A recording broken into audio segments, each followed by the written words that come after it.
আজকে চ্যালেঞ্জে ৭০ নম্বর দিন। হ্যালো ফ্রেন্ড, আসসালামু আলাইকুম। কি অবস্থা আপনাদের সকলের? আই হোপ আপনারা সকলে অনেক ভালো আছেন। গেমে ঢোকার সাথে দেখি আমার ২ টা বিল্ডার খালি। আমার কাছে পরিমাণ মতো কয়েন এবং এলিক্সার আছে।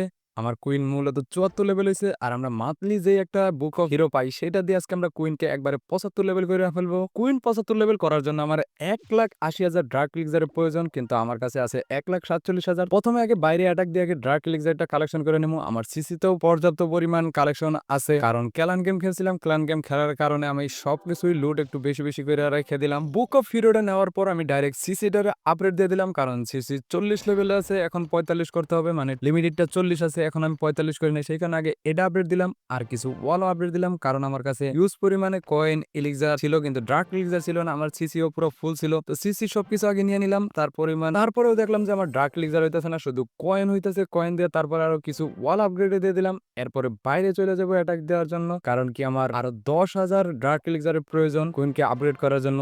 এদিক দিয়ে আমি ভাবতেছিলাম যে আর আজকে কি আপগ্রেড দিব। প্রথমত আমি ভাবতেছি একটা হিডেন টেসলার দিয়ে দেবো, আর একটা তো আপগ্রেডে দিয়েই দিছি। তো যেরকম ভাবা সেরকম কাজ। তো প্রথমত আগে আমি বাইরে চলে গেলাম। বাইরে যেয়ে আগে মূলত ১০,০০০ ডার্ক এলিক্সার কালেকশন করে নিয়ে আসলাম। কালেকশন করার পর একবারে ডাইরেক্ট চলে গেলাম হিরো হলে। হিরো হলে যাই আগে কুইনকে আপগ্রেড দিলাম। এরপরে বুক অফ হিরো ব্যবহার করে কুইন এই লেভেলে ম্যাক্স। এই পর্যন্ত আমার ২টা জিনিস ম্যাক্স হয়ে গেছে। তা হলো গ্র্যান্ড ওয়ার্ডান আর হলো আমার কুইন। এখনো ২টা জিনিস এখনো বাকি আছে। তাহলে রয়্যাল চ্যাম্পিয়ন আর হলো আমার হিরো। আমি বলছি পরের বিল্ডার দিয়ে আমি ডাইরেক্ট হিডেন টেসলারকে আপগ্রেড দিলাম। আমি মূলত কম সময়ের কিছু খুঁজতেছিলাম, দেখি পাই না। তারপর আমি একটা হিডেন টেসলারকেই আপগ্রেডে লাগাই দিলাম। আর আজকের ভিডিওটা এই পর্যন্ত। যদি ভিডিওটা ভালো লাগে অবশ্যই একটা লাইক করবেন, আর চ্যানেলে নতুন হলে সাবস্ক্রাইব করতে ভুলবেন না।